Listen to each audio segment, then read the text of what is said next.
सिवूरचे भारतीय जनता पार्टीचे माजी नगरसेवक विशाल डोळस यांच्या सोशल मीडिया पोस्टमुळे स्थानिक राजकीय वर्तुळात चर्चांना उधाण आले आहे। डोळस यांनी आपल्या पोस्टमध्ये लिहिले आहे की राजकारणात निर्माण झालेली नाती खरी समजून बसू नका, निराशा होईल। राजकारणात फक्त संख्या आणि हुजरेगिरीलाच महत्त्व असतं। या पोस्टमधून त्यांनी नेमका कोणाला संदेश दिला आहे हे अद्याप स्पष्ट झालेले नाही।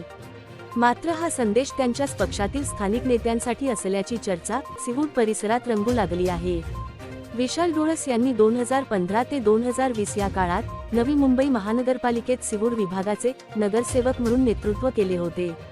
त्यांच्या कार्यकाळात स्थानिक नागरी प्रश्नांवर त्यांनी सक्रिय भूमिका घेतली होती। विशेषतः कोरोनाच्या काळात त्यांनी नागरिकांना मोठ्या प्रमाणात आरोग्यविषयक तसेच आर्थिक मदत केल्याचे स्थानिक पातळीवर सांगितले जाते।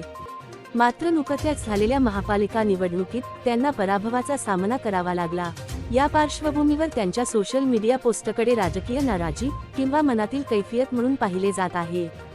राजकारणात कामाला महत्त्व आहे की संख्या, गटबाजी आणि हुजरेगिरीला, असा अप्रत्यक्ष प्रश्न या पोस्टमधून उपस्थित झाल्याची चर्चा आहे।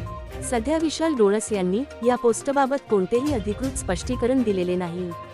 मात्र सिवूरमधील स्थानिक राजकारणात या पोस्टचे पडसाद उमटणार का, याकडे सर्वांचे लक्ष लागले आहे। व्हिडिओ जर्नलिस्ट अथर्व सोबत सुदीप गोलप यांचा रिपोर्ट, पालिका प्रशासन, नवी मुंबई।